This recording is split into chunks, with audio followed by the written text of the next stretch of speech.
मेरे प्रिय प्रदेशवासियों, भाइयों और बहनों, भांजे और भांजियों, आप सबको स्वतंत्रता दिवस की हार्दिक शुभकामनाएं, बधाइयां। आज देश उत्सव और आनंद में डूबा हुआ है।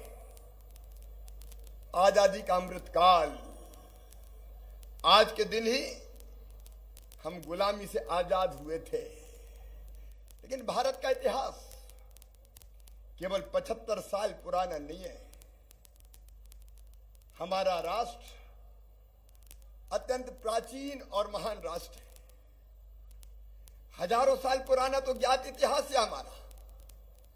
जब दुनिया के विकसित देशों में सभ्यता के सूर्य का उदय नहीं हुआ था, तब हमारे यहां वेदों की ऋचाएं रच दी गई थी। हमारे यहां तक्षशिला और नालंदा जैसे विश्वविद्यालय थे। भारत ने आज नहीं, हजारों साल पहले दुनिया को संदेश दिया था, सब विचारों का आदर करने का संदेश। हमारे ऋषि कहते थे, एकम सत विप्रा बहुधा वदंती। सत्य एक है, विद्वान उसको अलग अलग तरीके से कहते हैं। ये धरती वो है जिसने उद्घोष किया, सत्यमेव जयते।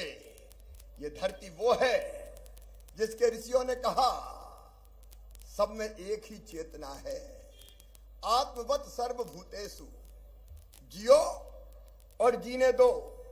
ये धरती वो है जिसने हजारों साल पहले कहा कि सारी दुनिया ही एक परिवार है। अयम निजम परावेत्ति गणना लघु चेत साम, उदार चरिता नाम तू वसुदैव कुटुंबकम।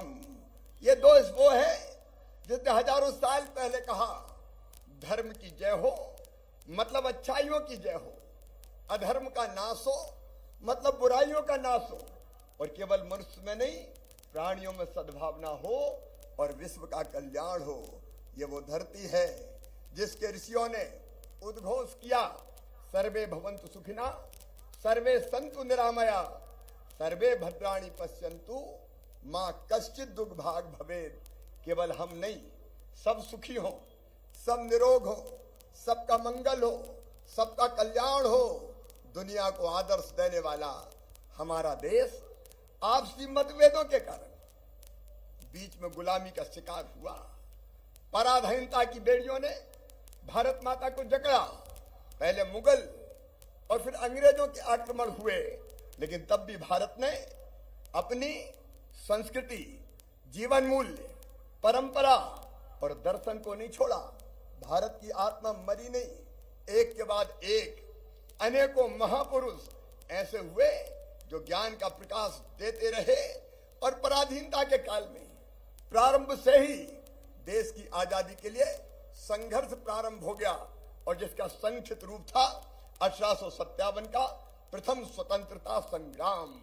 उस समय नाना साहब पेशवा, तात्या टोपे, उनसे भी पहले मंगल पांडे ने आजादी की लड़ाई का उद्घोष कर दिया।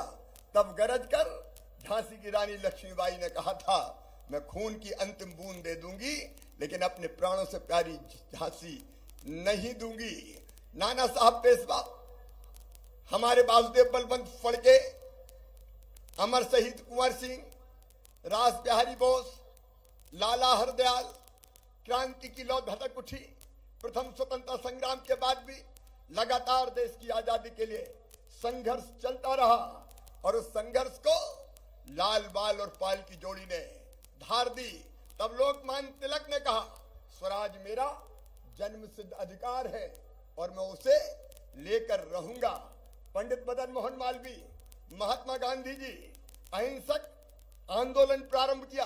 सत्य और अहिंसा के अस्त्र को साथ लेके आजादी की लड़ाई, अहिंसात्मक आंदोलन प्रारंभ हुआ, और उसी समय हुए ऊधम सिंह, सुखदेव, राजगुरु, दुर्गा भाभी, अशफाकुल्ला खान, जिन्होंने कहा था कि इलाही वो दिन भी आएगा जब अपना राज देखेंगे, जब अपनी जमी होगी और अपना आसमां होगा।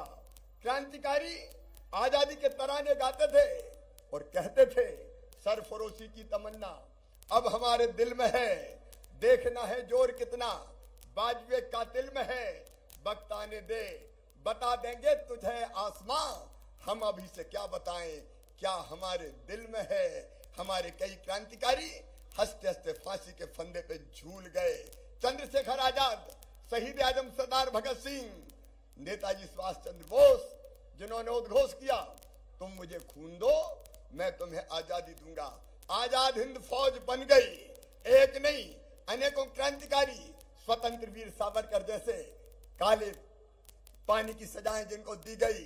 महात्मा गांधी ने फिर नारा दिया, अंग्रेजों भारत छोड़ो, करो या मरो। आजाद हिंद फौज के कारण वैसे ही अंग्रेज कांप उठे थे और इसके बाद 15 अगस्त को 1947 में यह देश स्वतंत्र हुआ, भारत आजाद हुआ। मेरे प्रिय बहनों और भाइयों, आसानी से नहीं मिली आजादी। हजारों क्रांतिकारी हंसते हंसते फांसी के फंदों पे चढ़ गए थे और जब फांसी के फंदे चूमने वो जाते थे तो डर से उनके पैर नहीं कांपा करते थे।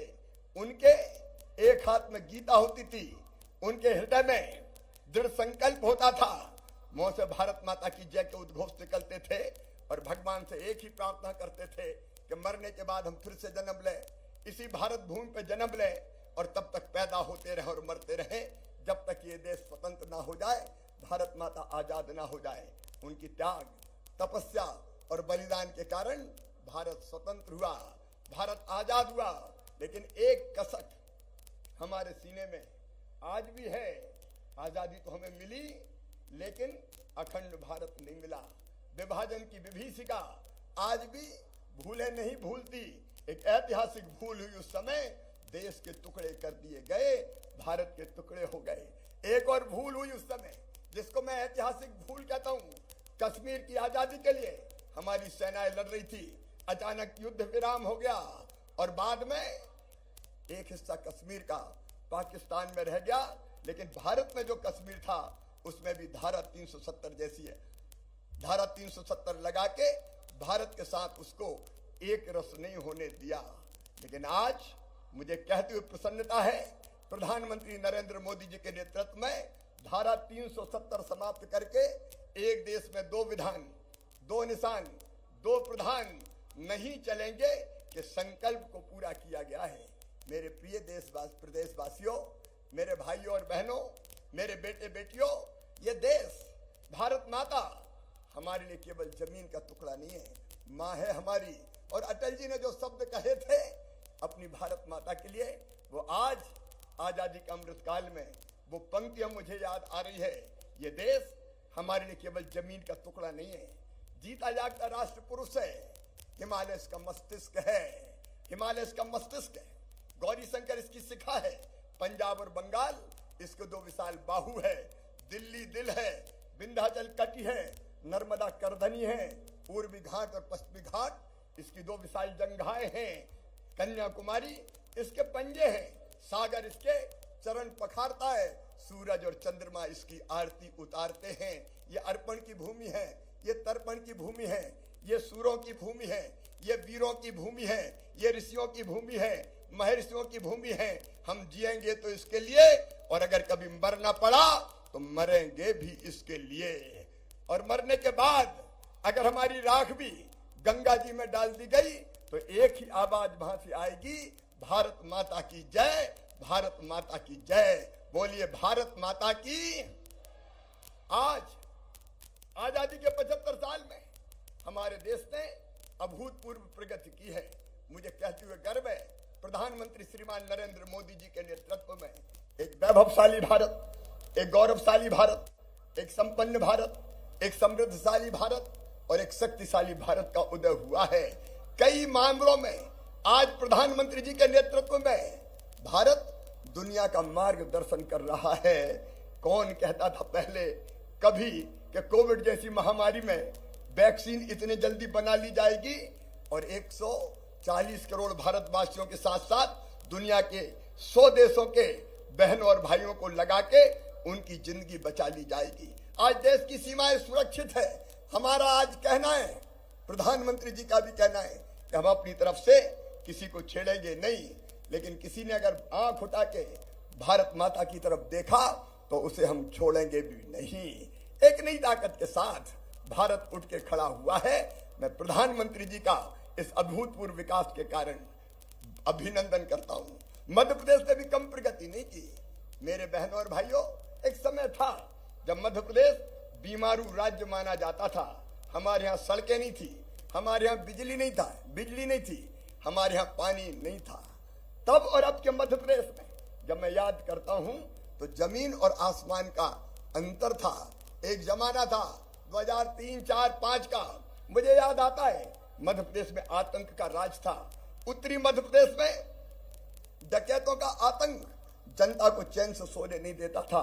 और तब हमने तय किया था मध्य प्रदेश की धरती पर डाकू नहीं रहेंगे। मैं अपने पुलिस बल को बधाई देता हूं। हमने संकल्प लिया और 6 महीने के अंदर चंबल के बीहड़ों से सारे डकैत समाप्त कर दिए गए। वो समय था तब नक्सलवादी एक सिटिंग मंत्री जी की गर्दन काट के ले गए थे। हमने नक्सलवाद को नेस्त नाबूद करने का काम किया है, आतंक को कुचलने का काम किया है। सिमी के नेटवर्क को मध्य प्रदेश में ध्वस्त कर दिया गया। और आज भी अगर इक्का दुक्का कोई घटना होती है तो हमारा पुलिस बल, हमारे जवान, चाहे नक्सल हो चाहे आतंकवादी हो, कुचलने में देर नहीं करते। मध्य प्रदेश ने अभूतपूर्व प्रगति की है। आज हम बीमारू नहीं हैं, आज हम समृद्ध, विकसित और आत्मनिर्भर मध्य प्रदेश बनाने में सफल हुए हैं। कभी मध्य प्रदेश में टूटी फूटी केवल 60,000 किलोमीटर सड़कें हुआ करती थी। मुझे कहते हुए गर्व है कि आज हमने ग्रामीण सड़कों को मिला लें तो 5 लाख किलोमीटर से ज्यादा शानदार सड़कें बनाने का चमत्कार मध्य प्रदेश की धरती पर किया है। बिजली पहले कभी कभार देखने मिलती थी, लेकिन मुझे कहते हुए गर्व है, पहले बिजली अपने पास उत्पादित होती थी 2900 मेगावाट, उपलब्धता थी 5000 मेगावाट, लेकिन आज 29,000 मेगावाट बिजली का उत्पादन हमने कर लिया है। मुझे कहते हुए गर्व है, पहले सिंचाई की व्यवस्था केवल आजादी के बाद की नहीं, आजादी के पहले की भी राजा, नवाब, अंग्रेज सबने मिलकर की थी केवल 7.5 लाख हेक्टर। और प्रदेशवासियों, मुझे कहते हुए गर्व है कि आज हमारे पास सिंचाई की क्षमता हो गई है 47 लाख हेक्टर। तब हमारी प्रति व्यक्ति आय हुआ करती थी केवल 12,000 रुपया, लेकिन आज मुझे कहते हुए गर्व है कि मध्य प्रदेश की प्रति व्यक्ति आय 1,40,000 रुपया हो गई है। तब हमारी अर्थव्यवस्था का आकार था केवल 71,000 करोड़ रुपया। आज हमारी अर्थव्यवस्था 13.5 लाख करोड़ के पास है, हम 15 लाख करोड़ को छू रहे हैं। मेरे प्रिय बहनों और भाइयों, तब विकास दर कभी हुआ करती थी 0.1%। आज कहते हुए मैं गर्वित हूं और आप सबको बधाई देता हूं, पूरी टीम को बधाई देता हूं कि मध्य प्रदेश की विकास दर 16% के पार निकल गई है। कृषि विकास दर ऋणात्मक हुआ करती थी। लगातार कई सालों तक हमारी एग्रीकल्चर ग्रोथ रेट 18% से ज्यादा रहने का चमत्कार किया तो मध्य प्रदेश ने किया। मेरे बेटे बेटियों, पहले 1000 बेटों पे केवल 912 बेटियां पैदा होती थी और आज 1000 बेटों पे 956 बेटियां पैदा हो रही है। पहले संस्थागत प्रसव केवल 26% था, आज संस्थागत प्रसव बढ़ के 90% के ऊपर पहुंच गया है। पहले औद्योगिक विकास दर ऋणात्मक हुआ करती थी, आज हमारी औद्योगिक विकास दर 24% को भी पार कर गई है।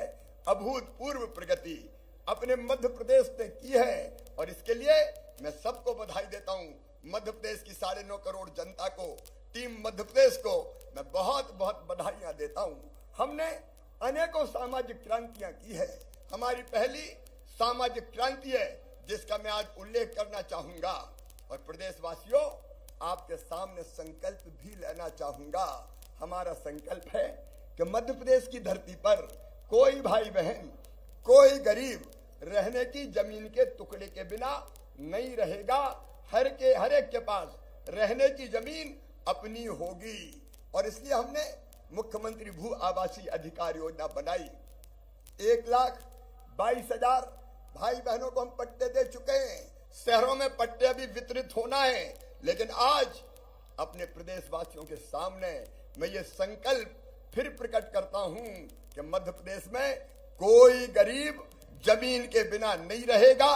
जिनके पास रहने की जमीन नहीं है, हम निशुल्क जमीन रहने की देंगे, पट्टा उपलब्ध करवाएंगे। शहरों में भी हमने माफियाओं से जो जमीन मुक्त कराई है, उन पर हम गरीबों के घर बना रहे हैं। इसके साथ ही हमारा संकल्प है कि मध्य प्रदेश की धरती पर कोई गरीब बिना छत के नहीं रहेगा। मैं प्रधानमंत्री जी को हृदय से धन्यवाद देना चाहता हूं। 44 लाख मकान गांव और शहर में मिला के प्रधानमंत्री आवास योजना के अंतर्गत हमने बनाने का काम किया है। प्रधानमंत्री जी धन्यवाद। अभी आवास प्लस के लगभग 22 लाख मकान बनने बाकी है, लेकिन इसके बाद भी हमारे जनप्रतिनिधियों ने मुझसे कहा, हमारे एमएलए, मेरे पास भी मैं जाता हूं, कई गरीब आते हैं और कहते हैं हमारे पास कच्चा मकान है, हमारा आवास प्लस में भी नाम नहीं है। और इसलिए मेरे बहनों और भाइयों, आज हम ये फैसला कर रहे हैं कि आवास प्लस में भी जिनके नाम नहीं है, उन गरीबों के लिए एक मुख्यमंत्री जन आवास योजना बनाई जाएगी और तुरंत जो नाम छूट गए उनके नाम सर्वे करके नई सूची में जोड़े जाएंगे और उन सबको निशुल्क पक्का मकान देने का काम हमारी सरकार करेगी, ताकि कोई गरीब बिना छत के नहीं रहे, हर एक गरीब को मकान मिल जाए। हमारी दूसरी जो बड़ी क्रांति हुई है, वो हुई है महिला सशक्तिकरण की क्रांति। मुझे गर्व है ये कहते हुए, एक समय दिल दुखता था, अंतर आत्मा दुखती थी। बेटा और बेटी को बोझ मान लिया गया था। कई बार तो हालत ये हो गई थी कि विज्ञान के माध्यम से, अगर ये आधुनिक टेक्नोलॉजी के माध्यम से पता चल जाए कि कोख में पलने वाला बेटा है कि बेटी, बेटा आए तो स्वागत किया जाए और बेटी पैदा हो जाए तो कोख में ही मार दी जाए। कोख को कत्ल खाना बना दिया था भाई और बहनों। बेटी बोझ थी, मन कसकता था, आत्मा दुखती थी। तब मुख्यमंत्री बनने के बाद हमने बनाई थी लाडली लक्ष्मी योजना और ये उद्घोषित किया था कि बेटियों को बोझ मत मानो। मध्य प्रदेश की धरती पर बेटी पैदा होगी तो लखपति ही पैदा होगी। और हमने 30,000 रुपए के बचत पत्र सरकार के खजाने से निकाल के माता पिता के हाथ में देके कहा था कि बेटी 5वीं पास करके 6वीं में जाएगी तो 2,000, 8वीं पास करके 9वीं में जाएगी तो 4,000, 10वीं पास करके 11वीं में जाएगी तो 6,000, 12वीं में फिर 6,000 और कॉलेज में जाएगी तो 12,500 रुपया बिटिया के खाते में डालेंगे। कॉलेज पास करेगी तो फिर 12,500 रुपया बेटी के खाते में डालेंगे। लेकिन इससे बढ़कर आज मैं ये उद्घोषित कर रहा हूं कि लाडली लक्ष्मी बेटियां अगर मेडिकल और इंजीनियरिंग कॉलेज में भी जाएगी तो उनकी फीस मम्मी पापा को नहीं भरनी पड़ेगी, हम भरवाएंगे, सरकार भरवाएंगी। मेरे प्रिय प्रदेशवासियों, बेटियां बोझ नहीं है, बेटियां वरदान है। बेटियों को आने दो, बेटियों के बिना ये दुनिया चल नहीं सकती। अगर बेटी नहीं बचाओगे तो बहू कहां से लाओगे। इसलिए हमने महिला सशक्तिकरण के काम प्रारंभ किया था। स्त्री और पुरुष दोनों में समानता होनी चाहिए, लेकिन कई बार उस धरती पर जहां ये कहा गया था यत्र नार्यस्तु पूज्यन्ते रमन्ते तत्र देवता, वहां बहनों के साथ दोहरा व्यवहार किया गया, जैसे दोहरे दर्जे की नागरिक हो। कई बार वो अन्याय और अत्याचार की भट्टी में पीसी जाती रही और तब हमने तय किया कि बेटी के जन्म लेने तक हम, जब वो बड़ी हो जाएगी तब तक उसके साथ खड़े रहेंगे। केवल लाडली लक्ष्मी बेटी योजना नहीं, प्रतिभा किरण योजना, गांव की बेटी योजना, बेटियों की शादी। और मेरी गरीब बहना अगर बेटा बेटी को जन्म दे तो जन्म के पहले 4,000, जन्म के बाद 12,000, कुल 16,000 रुपया देने का फैसला किया। लेकिन एक ऐतिहासिक फैसला जो हमने किया था, मुझे कहते हुए गर्व है, सरकार में रहते हुए हमने वो फैसला किया कि स्थानीय निकाय के चुनाव में बहनों को 50% रिजर्वेशन दिया जाएगा। बहनें केवल परिवार नहीं, सरकार चलाने का काम करेंगी, सरकार चलाने का काम करेंगी। आज गांव सरकार और नगर सरकार मेरी बहनें चला रही है। मुझे ये कहते हुए भी गर्व है, आज हमने परेड देखी, मेरी बेटियों का प्रदर्शन भी हमने देखा। हमें गर्व है ये कहते हुए कि हमने ये फैसला किया था कि 30% भर्ती पुलिस में भी हम बेटियों की करेंगे, क्योंकि मुझे विश्वास था कि बेटियों के हाथ में अगर हम अस्त्र देंगे तो बदमाशों के दिमाग ठिकाने लगा के वो दिखा देगी। आज अपने उस फैसले पर मुझे संतोष है। हमने फैसला किया कि 50% भर्तियां हम शिक्षकों की नौकरी में भी बेटियों की करने का काम करेंगे। ऐसे एक नहीं, अनेकों फैसले, लेकिन अभी जो ऐतिहासिक फैसला लिया है और जिसके कारण मैं अपने जीवन को धन्य मानता हूं, मेरा मुख्यमंत्री बनना सार्थक हो गया। और वो फैसला है मुख्यमंत्री लाडली बहना योजना। मेरी बहनों, तुम केवल आंसू बहाने के लिए पैदा नहीं हुई, तुम केवल दुख की चक्की में पिसने के लिए पैदा नहीं हुई। कब तक आखिर बहनें दूसरों के सामने हाथ पसारेंगी? छोटी छोटी जरूरत के लिए उनको 1000 रुपए की जरूरत पड़ जाए, 500 रुपए की जरूरत पड़ जाए, हाथ फैलाने पड़ते थे। कई बार अगर बेटा बेटी गोद में आके बैठ जाए और कहे माँ मुझे किताब दिला दे, माँ मुझे कपड़े दिला दे, तो माँ मजबूर हो जाती थी, क्योंकि उसके पास पैसे नहीं होते थे। ये मजबूरी मुझसे देखी नहीं जाती थी। और तब हमने फैसला किया कि मध्य प्रदेश की हमारी गरीब और निम्न मध्यम वर्गीय बहनों के खाते में हर महीना 1000 रुपया हम डालेंगे। ये केवल देना नहीं है, कोई ये ना समझे कि मैं कुछ दे रहा हूं। ये रुपया देने का सवाल नहीं है, ये मेरी बहनों का आत्मसम्मान है, ये उनका हक है। आधी आबादी को सम्मान से जीने का हक और अधिकार है। ये बात जब मैं करता हूं तो मेरे रोंगटे खड़े हो जाते हैं। कब तक दुख सहेंगी हमारी बहनें? और मैंने ये भी कहा है, कोई ये ना सोचे कि कोई चुनाव के कारण उद्घोषित किया है। जब लाडली लक्ष्मी योजना बनाई तो चुनाव नहीं थे, बेटियों के विवाह की योजना बनाई, चुनाव जैसी चीजें नहीं थी। ये अंतर आत्मा की आवाज है। ये 1000 रुपया पैसे का इंतजाम करते हुए और धीरे धीरे बढ़ाते हुए मैं 3000 रुपया तक ले जाऊंगा। बहन आंसू नहीं बहाएगी, माताओं बहनों के चेहरे पर भी मुस्कुराहट होगी, उनकी जिंदगी में भी आनंद और प्रसन्नता दमकेगी। ये मेरी सरकार का संकल्प है, जिसको मैं पूरा करके रहूंगा। मध्य प्रदेश में तीसरी क्रांति हुई, किसान कल्याण की क्रांति। मेरे भाइयों और बहनों, किसान भाइयों, याद करो वो दिन जब तुम्हें 16 और 17% ब्याज पर कर्जा मिला करता था। हमने सबसे पहले घटा के बीच ब्याज 0% किया था। मैंने तब कहा था कि खेती को फायदे का धंधा बनाना है तो 4 कदम हमें उठाने पड़ेंगे। नंबर 1, उत्पादन बढ़ाना पड़ेगा। नंबर 2, उत्पादन की लागत कम करनी पड़ेगी। नंबर 3, उत्पादन का ठीक मूल्य देना पड़ेगा। और नंबर 4, अगर प्राकृतिक आपदा आ जाए तो किसान के नुकसान की भरपाई करनी पड़ेगी। उत्पादन बढ़ाने के लिए हमने सिंचाई का रकबा बढ़ाया, बीज और खाद की बेहतर व्यवस्था की। उत्पादन की लागत घटाने के लिए 0% ब्याज पे कर्जा देने का काम किया। उत्पादन का उचित मूल्य देने के लिए हमने गेहूं खरीदा, धान खरीदी, अब मूंग खरीद रहे हैं। कोविड काल में भी 1,29,00,000 मीट्रिक टन गेहूं खरीदने का चमत्कार अगर किया था तो मध्य प्रदेश ने किया था।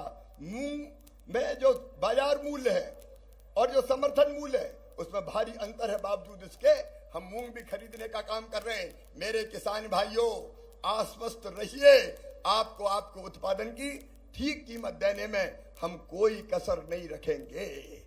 और मुझे ये कहते हुए भी प्रसन्नता है, मेरे बहनों और भाइयों, किसान भाइयों, अगर प्राकृतिक आपदा आती है तो हम हाथ पे हाथ रख के नहीं बैठते। एक जमाना था 2 और 3 में, तब ऊंट के मुंह में जीरा जितनी राहत भी नहीं मिलती थी।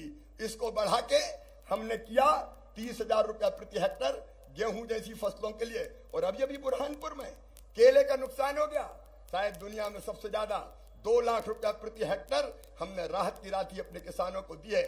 फसलों का हम बीमा करवा रहे हैं। और मुझे कहते हुए भी खुशी है कि फसल बीमा योजना की राशि हमने पिछले साल ही 6,000 करोड़ से ज्यादा किसानों के खाते में डालने का काम किया था। अगर किसान भाइयों 3 साल में विभिन्न योजना के अंतर्गत आपके खाते में कितने पैसे डाले गए हो, यह अंदाज आप लगाओगे तो 2,70,000 करोड़ रुपया हमने किसानों के खाते में डालने का काम किया है। और प्रधानमंत्री जी ने कृपा पूर्वक एक योजना बनाई और वो योजना थी किसान सम्मान निधि। मुझे कहते हुए तकलीफ है कि किसान सम्मान निधि के पिछली सरकार ने पूरे नाम ही दिल्ली नहीं भेजे थे। हमने 80 लाख नाम जोड़ के प्रधानमंत्री जी के पास भेजे और प्रधानमंत्री जी साल भर में 6,000 रुपया 2-2 हजार की 3 किस्तों के रूप में उन किसानों को देते हैं। लेकिन मेरे मन में भी ये भाव आया कि पीएम साहब 6,000 दे रहे हैं, अगर इसमें और मिला दिया जाए तो किसान की जिंदगी और सुखी हो जाएगी। और इसलिए पहले हमने फैसला किया 4,000 रुपया किसानों को देने का, लेकिन अब फैसला किया कि 6,000 राज्य सरकार भी किसानों को पैसा देगी। मुख्यमंत्री किसान कल्याण योजना के अंतर्गत हर 2 महीना में किसान भाइयों ये पैसा आपके खाते में आता है। पहले 2,000 पीएम साहब के, फिर 2,000 सीएम के, फिर 2,000 पीएम के, फिर 2,000 सीएम के, फिर 2,000 पीएम के, फिर 2,000 सीएम के। ये 6,000 और 6,000 12,000 रुपया छोटे किसानों के लिए बहुत महत्वपूर्ण साबित हुए हैं। हमने चौथी क्रांति की कमजोर वर्गों के कल्याण की। मुझे कहते हुए गर्व है कि मध्य प्रदेश की धरती पर हमने अपने आदिवासी भाइयों बहनों के लिए, अनुसूचित जनजाति के भाई बहनों के लिए पेशा एक्ट लागू करके जल, जमीन और जंगल का अधिकार उनको देने का काम किया। पेशा सफलतापूर्वक लागू हो रहा है। अब कई ग्राम सभाएं तेंदुपत्ता स्वयं तोड़ने का काम कर रही है। हमने अगली क्रांति की गरीब कल्याण की, समाज के कमजोर वर्ग, चाहे वो घुमंतु अर्ध घुमंतु जातियां हो, वो अनुसूचित जाति जनजाति के लोग हों, अत्यंत पिछड़े वर्ग के लोग हों, और चाहे सामान्य वर्ग के भी गरीब हो, हमने उनके कल्याण में कसर नहीं छोड़ी। गरीब कल्याण की दृष्टि से अगर देखें तो सभी गरीबों को निःशुल्क राशन देने का काम मध्य प्रदेश की धरती पर हो रहा है। मैं प्रधानमंत्री जी को हृदय से धन्यवाद देता हूं। केवल राशन नहीं, ये मध्य प्रदेश है जो आयुष्मान भारत योजना सफलतापूर्वक लागू करके लाखों लोगों का इलाज करवाने का काम कर रहा है। संबल जैसी योजना दुख की घड़ी में गरीबों के काम आती है। भगवान ना करे कभी एक्सीडेंट में मौत हो जाए तो सीधे 4 लाख और सामान्य मृत्यु पर 2 लाख, अंतिम संस्कार के लिए भी 5,000 रुपया देने का काम किया जाता है। गरीब कल्याण की अनेक योजनाएं आज मध्य प्रदेश में काम कर रही है। और मुझे कहते हुए गर्व है कि 1,30,00,000 गरीब हम गरीबी रेखा के ऊपर लेके आए हैं। उनको गरीबी के दलदल से बाहर निकालने में हम सफल हुए हैं। गरीब कल्याण का हमारा यह अभियान अहरनिश चलता रहेगा। लेकिन इसके साथ ही मेरे बेटा बेटियों, एक क्रांति हुई है, शिक्षा की क्रांति। मेरे बच्चों, एक जमाना था जब स्कूल के भवन नहीं थे, पेड़ों के नीचे स्कूल लगा करते थे। बच्चे अपने हाथ में बस्ता और फट्टा लेके स्कूल जाते थे। कई बार पेड़ों के नीचे बैठना पड़ता था। हमने प्राइमरी स्कूल की बिल्डिंग्स बनाई, मिडिल स्कूल की बिल्डिंग बनाई, high school higher secondary school के भवन हम बना रहे हैं, नए हाई स्कूल खोले, हायर सेकेंडरी स्कूल खोले। हमारे कई बच्चे दूसरे गांव में स्कूल होने के कारण 11वीं में 12वीं में पढ़ नहीं पाते थे, विशेषकर बेटियां। और इसलिए हमने तय किया पहले बेटियों के लिए कि बेटियां दूसरे गांव में पढ़ने जाए, तो हमने तय किया साइकिल देंगे। बाद में भांजे कहने लगे मामा हमसे बेईमानी हो रही है, तो हमने उनको भी साइकिल देने का फैसला किया। मेरे बेटा बेटियों, 17 तारीख को अभी परसों जो बच्चे 5वीं पास करके 6वीं में दूसरे गांव जाते हैं और 8वीं पास करके 9वीं में दूसरे गांव पढ़ने जाते हैं, उनके खाते में अभी 4,500 रुपया 17 तारीख को डलने वाले हैं। आप सबने देखा होगा, हम अपने वो बच्चे जो 12वीं में अच्छे नंबर लाते थे उनको लैपटॉप की राशि देते थे। बीच में ये लैपटॉप की राशि बंद कर दी गई थी, लेकिन अब हमने फिर से लैपटॉप की राशि बच्चों के खाते में डालना शुरू कर दी। और एक बात और, 23 तारीख मेरे भांजे भांजियों याद रखना, 23 तारीख को मेरे वो बेटा बेटी जो अपने अपने स्कूल में, चाहे वो गांव का हो चाहे वो शहर का हो, जो पहले नंबर पे आया है, बेटों को स्कूटर और बेटियों को स्कूटी का पैसा दिलाया जाएगा, ताकि और पढ़ाई में उसको प्रोत्साहन मिले और आगे बढ़ने की प्रतिस्पर्धा तेज हो। शिक्षा के क्षेत्र में सीएम राज स्कूल एक क्रांति से कम नहीं है। अंतरराष्ट्रीय स्तर के विद्यालय, उनकी श्रृंखला हम खड़ी कर रहे हैं लगातार, जहां lab, library, playground, smart class और बच्चों को बस से लाने की व्यवस्था और बस से छोड़ने की व्यवस्था होगी। अब सीएम राज स्कूल बनते चले जा रहे हैं। ये सीएम राज स्कूल शिक्षा के क्षेत्र में विशेषकर गरीब और मध्यम वर्गीय बेटा बेटियों के लिए क्रांति से कम नहीं होंगे। मेरे बेटा बेटियों, एक बात और मैं तो भी अंतरात्मा से कहना चाहता हूं, अगर तुम पढ़ने में अच्छे हो, तुम में टैलेंट है, क्षमता है, प्रतिभा है, योग्यता है, तो किसी बात की तुम चिंता मत करना, क्योंकि तुम्हारे लिए बनाई गई है मेधावी विद्यार्थी योजना, मेधावी विद्यार्थी प्रोत्साहन योजना।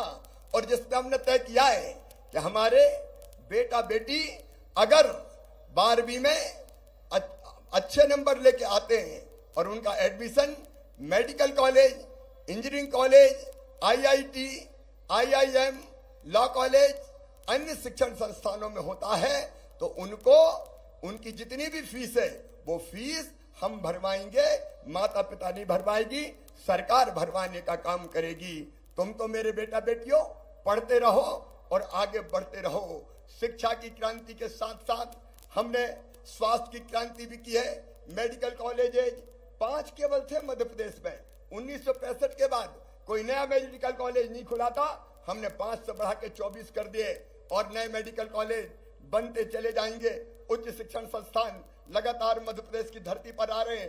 प्राइवेट यूनिवर्सिटीज भी मध्य प्रदेश की धरती पर लगातार आ रही है। लेकिन स्वास्थ्य की दृष्टि से अगर आप देखें तो सामुदायिक स्वास्थ्य केंद्र, प्राथमिक स्वास्थ्य केंद्र, उप स्वास्थ्य केंद्र सहित निःशुल्क उपचार की व्यवस्था, दवाइयों की व्यवस्था। मुझे कहते हुए प्रसन्नता है कि आयुष्मान भारत योजना के अंतर्गत मध्य प्रदेश में अकेले अपने मध्य प्रदेश में 3.5 करोड़ से ज्यादा नाम जोड़ने का हमने काम किया है।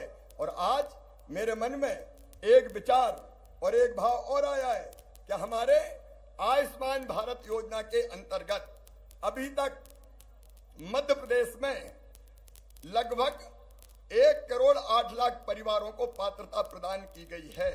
अभी कुछ परिवार बचे हैं और इसलिए आज हम ये फैसला कर रहे हैं कि जो बचे हुए परिवार हैं वो जो इनकम टैक्स नहीं देते या चिकित्सा की सुविधा का लाभ जिनको अन्य किसी योजना के अंतर्गत नहीं मिलता, उन सबको आयुष्मान भारत योजना में सम्मिलित कर लिया जाएगा। इलाज के लिए बड़ी बीमारी में कोई गरीब, कोई मध्यम वर्गीय मोहताज नहीं रहेगा, ताकि इलाज कराने के लिए उनको दर दर की ठोकरें किसी भी कीमत पर ना खाना पड़े। हमारी अगली क्रांति है रोजगार की क्रांति। मेरे बेटा बेटियों, तुम जानते हो हमने इस साल 1 लाख सरकारी नौकरियों में भर्ती करने का फैसला किया। सरकारी नौकरियों में भर्ती का क्रम निरंतर जारी है। ये 1 लाख पूरा हो जाएगा तो 50,000 भर्तियां फिर शुरू हो जाएगी। पुलिस की भर्तियां अभी चल रही है। इसके अलावा भी हमने नई भर्तियां निकालने का भी फैसला किया है। हम शासकीय सेवाओं में भी नौकरियां देने का काम करेंगे, लेकिन केवल शासकीय सेवा नहीं, स्वरोजगार की योजनाएं, अनेकों योजनाएं, मुद्रा योजना, प्रधानमंत्री रोजगार सृजन कार्यक्रम और मध्य प्रदेश ने बनाई मुख्यमंत्री उद्यम क्रांति योजना। ऐसी उद्यम क्रांति योजना के अंतर्गत इन सब चीजों को मिला के, इन सब योजनाओं को मिला के, क्योंकि उद्यम क्रांति में हम 1 लाख से 50 लाख रुपए तक का लोन बच्चों को देते हैं, जिसकी गारंटी सरकार लेती है और ब्याज की सब्सिडी भी देती है। इन सब योजनाओं को मिला के हम हर महीने लगभग 2.5 से लेकर 2.25 लाख नौजवानों को स्वरोजगार से लगाने का काम लगातार कर रहे हैं, निरंतर कर रहे हैं। लेकिन अब 22 तारीख को मुख्यमंत्री सीखो और कमाओ योजना लॉन्च कर रहा हूं। आपने इस योजना के बारे में सुना होगा, पढ़ा होगा, कई बच्चों ने आवेदन किया है। हमने तय किया है कि बच्चों को हम काम सिखाएंगे। स्किल्ड अगर वो हो जाएंगे तो उनको कहीं भी रोजगार मिल जाएगा। और इसलिए मेरे बेटा बेटियों, जो 12वीं पास या जिन्हें ITI की है या ग्रेजुएशन किया है, वो अगर काम सीखना चाहेंगे तो वो आवेदन करेंगे। अलग अलग कंपनियां जिन्हें स्वीकृति दी है वहां उनको काम सीखने भेजा जाएगा और काम सीखने के बदले उनको 8,000 रुपया महीना दिया जाएगा, ताकि वो काम भी सीख सके और उस दौरान उनकी आजीविका भी चल सके।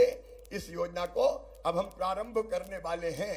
इस क्रांति के अलावा एक क्रांति और मध्य प्रदेश में हुई है, सांस्कृतिक अभ्युदय की क्रांति। मैंने प्रारंभ में कहा था, भारत अत्यंत प्राचीन और महान राष्ट्र है। हमारे जीवन मूल्य, हमारी परंपराएं, हमारे महापुरुष, हमारे मान बिंदु, उनको बनाए रखना हमारा फर्ज है। और इसलिए महाकाल महालोक बना है। उज्जैन में कल 5-6 लाख लोग थे, परसों भी 6 लाख लोग। उज्जैन महाकाल महाराज के दर्शन करने और महाकाल महालोक देखने आए थे। उज्जैन आज जो धार्मिक हमारा पर्यटन है उसके श्रद्धालुओं से भरा हुआ है। रोजगार के अनेक अवसर पैदा हुए। हम ओंकारेश्वर में अद्वैत वेदांत धाम बना रहे, एकात्म धाम बना रहे। शंकराचार्य जी की प्रतिमा का अनावरण के साथ ही अद्वैत वेदांत के अध्ययन का केंद्र हम बनाएंगे। ओंकारेश्वर को राम रजा लोक ओरछा में, बनवासी राम चित्रकूट में, हमारे संत रविदास जी का मंदिर हम सागर के बड़तुमा में बना रहे हैं। परशुराम लोग, भगवान परशुराम लोग, राणा प्रताप लोग, अहिल्या देवी लोग सलकनपुर में, अलग अलग स्थानों में हनुमान लोग, जामसावली में, वो भी बनाने का हम काम कर रहे हैं। सांस्कृतिक अभ्युदय का एक नया अध्याय मध्य प्रदेश की धरती पर प्रारंभ किया है और एक क्रांति और हुई है। हमने विकास तो किया, लेकिन विकास अकेले सरकार ने नहीं, जनता के साथ हमने मिलकर विकास करने का काम किया। जन भागीदारी से सुशासन देने का काम मध्य प्रदेश की धरती पर हुआ है। चाहे कोविड का मुकाबला करना हो, चाहे स्वच्छता का अभियान हो, चाहे जल संरक्षण का काम हो, चाहे पेड़ लगाना हो, चाहे नशा मुक्ति का अभियान हो, चाहे बेटी बचाओ बेटी पढ़ाओ का अभियान हो, ये निरंतर मध्य प्रदेश में जनता के साथ मिलकर हमने चलाने का काम किया है। मेरे बहनों और भाइयों, समाधान ऑनलाइन, समाधान एक दिन में, जन सुनवाई, सीएम हेल्पलाइन जैसे अनेकों उपक्रम हमने किए हैं जिससे जनता को सुशासन मिले। और एक और नया प्रयोग हमने मध्य प्रदेश में किया है, सीएम जन सेवा मित्र बनाने का प्रयोग, पेशा मोबिलाइजर बनाने का प्रयोग। हमने प्रशासन और जनता के बीच में एक नई कड़ी खड़ी कर दी, सीएम जन सेवा मित्र, जन अभियान परिषद के मित्र और पेशा मोबिलाइजर। मैंने देखा लाडली बहना योजना के क्रियान्वयन के समय हमारे सीएम जन सेवा मित्रों ने, पेशा मोबिलाइजर्स ने लाडली बहना के आवेदन भरवाने में, ई-केवाईसी करवाने में, औपचारिकताएं पूरी करवाने में बहुत महत्वपूर्ण रोल अदा किया। जब हमने सीएम जन सेवा अभियान चलाया तब भी ये बच्चे दिन और रात प्रशासन के साथ भिड़े और 83 लाख लोगों को, हितग्राहियों को जो पात्र थे, नई नई योजनाओं से जोड़ने का काम किया। अब मेरा मन कहता है कि सीएम जन सेवा अभियान को और आगे बढ़ाना चाहिए। अभी हमारे पास 4-5 पंचायतों में एक सीएम जन सेवा मित्र है, पेशा मोबिलाइजर पंचायत में एक है। अब हम तय कर रहे हैं कि हर 50 परिवार पर हम एक सीएम जन सेवा मित्र जैसे बच्चे को रखेंगे जो उन 50 परिवारों की चिंता करेगा। और चिंता करेगा मतलब कोई दिव्यांग है तो उसकी जांच कराएगा, कोई बीमार है उसको योजना का लाभ मिले, लाडली लक्ष्मी बेटी है तो वहां योजना का लाभ मिल रहा है कि नहीं मिल रहा, लाडली बहना के लाभ से कोई वंचित तो नहीं है। अगर राशन मिल रहा है, नहीं मिल रहा तो राशन भी दुकान से लाने का काम वो घर पे करके देगा। मैं समझता हूं कि 50 परिवार पे एक बेटा बेटी को अगर हम लगाएंगे तो 3 लाख से ज्यादा बच्चे इस काम में लगेंगे।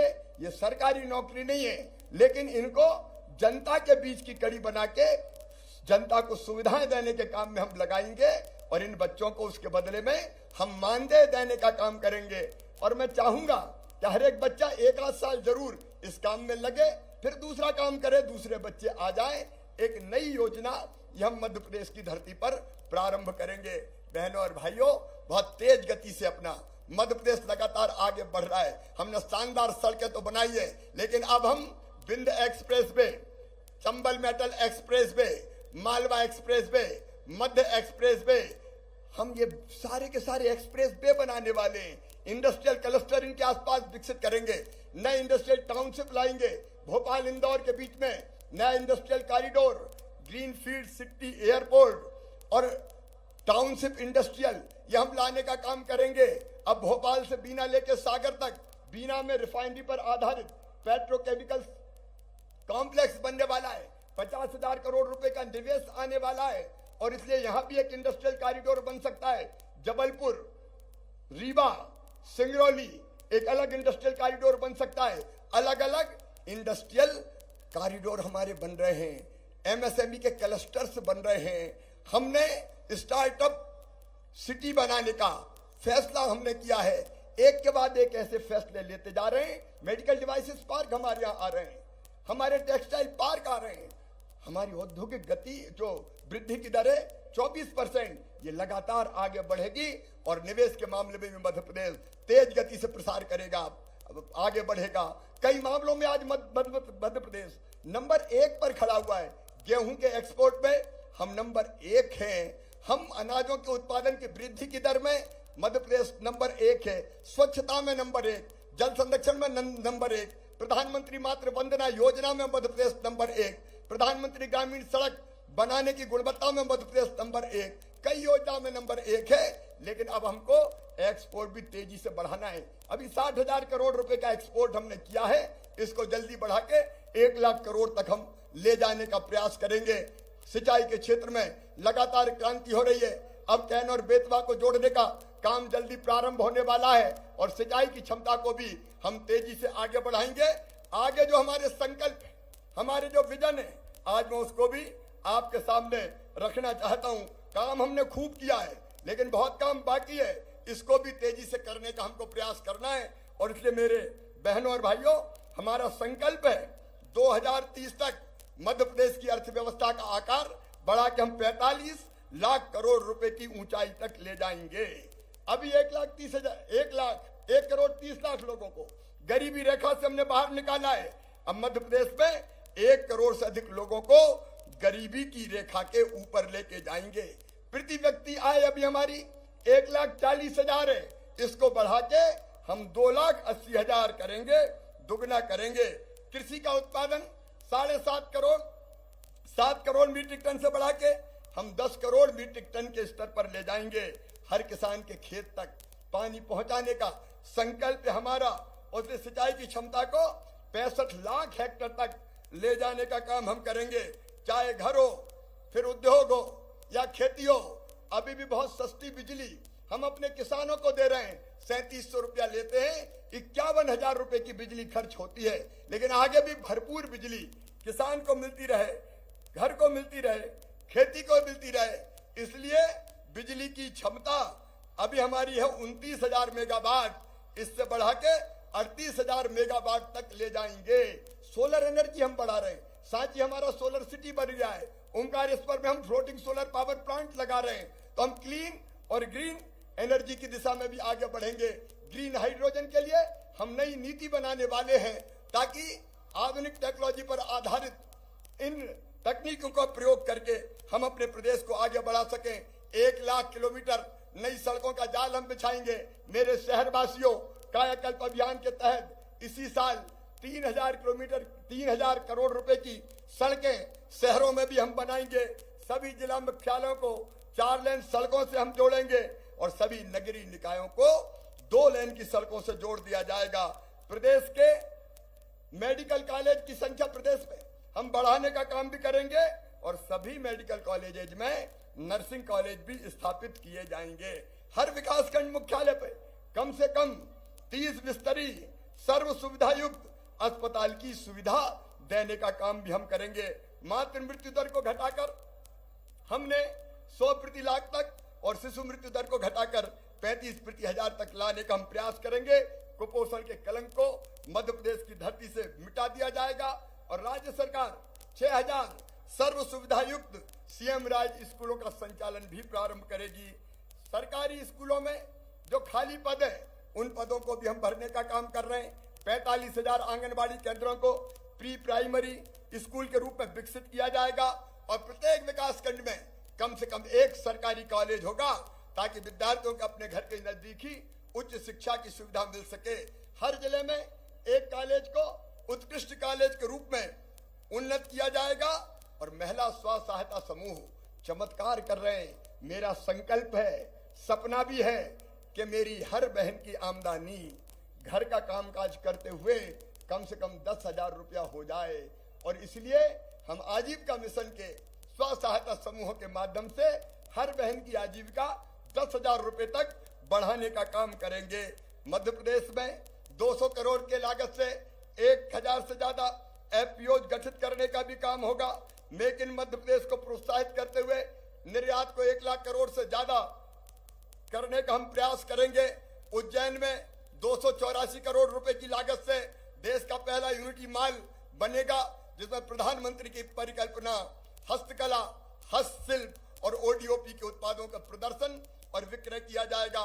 मध्य प्रदेश में आईटी क्षेत्र में 5 लाख नए रोजगार के अवसर सृजित किए जाएंगे।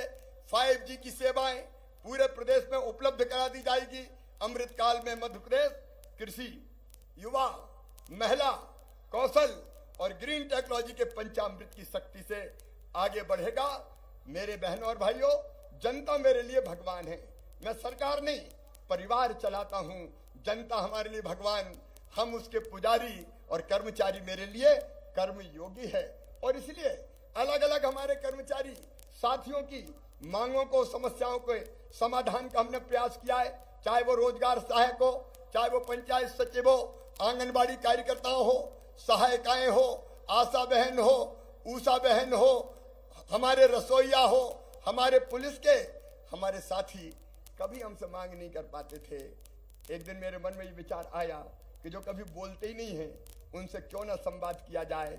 मैंने आरक्षक से लेके उच्च स्तर तक के अपने सभी साथियों को बुलाया और मुझे आश्चर्य लगा कई चीजें सुन के। जब उन्होंने बताया कि हम अपराधियों को पकड़ने जाते हैं तो मोटरसाइकिल में पेट्रोल भी अपनी डलवाना पड़ता है।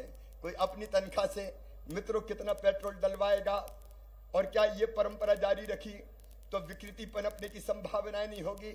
और इसलिए जब मैंने उनकी बात सुनी तो मुझे लगा कि कई चीजें तत्काल करने के लायक है। और इसलिए हमने तय किया कि आरक्षक से उप निरीक्षक स्तर के कर्मचारियों को पुलिस के हमारे प्रतिमाह शासकीय कार्य के लिए की गई यात्रा के लिए 15 लीटर पेट्रोल की कीमत की प्रतिपूर्ति की जाएगी। हमने आरक्षक से लेकर निरीक्षक स्तर तक के जो हमारे कर्मचारी थे उनका स्वीकृत पौष्टिक आहार भत्ता 650 से बढ़ा के 1000 किया है। ऐसे ही उनको जो किट क्लोथिंग भत्ता मिलता था वो भी बढ़ा के हमने 5000 किया है। अलग अलग ऐसी, मैं एक एक गिना नहीं रहा, अब ड्यूटी लगी है। भोजन दिन भर में चाय नाश्ता मिला के कितना मिलेगा? 70 रुपए का। ये जायज नहीं था, न्यायोचित नहीं था। तो उनके वो सेवा करते हैं, हमारे प्रदेश की कानून और व्यवस्था बना कर रखते हैं, उनका ध्यान रखना हमारा कर्तव्य है। वो हमारे परिवार के वो सदस्य हैं जो अपने घर भी त्योहार नहीं मनाते, इसलिए उनको भी हमने सुविधाएं देने का काम किया है। अभी कुछ वर्ग और बचे हैं जो अलग अलग मुझसे मांग करते हैं। मैं उनको भी आश्वस्त करता हूं कि चिंता मत करो, न्याय देना मेरा काम है। अगर मुख्यमंत्री हूं और सबका सेवक हूं तो अपने कर्मचारी साथियों का ध्यान रखना वो भी मेरा फर्ज है। मेरे बहनों और भाइयों, धीरे धीरे बुलाकर जो जायज समस्याएं हैं उनका समाधान करने का काम लगातार किया जाएगा।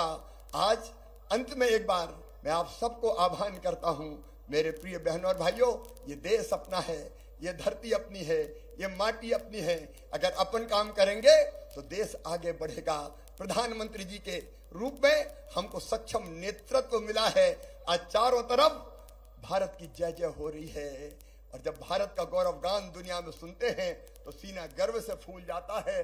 आने वाले समय में अपना प्यारा देश विश्व गुरु बने, इसके लिए हम सबको मेहनत करनी है और देश आगे बढ़े।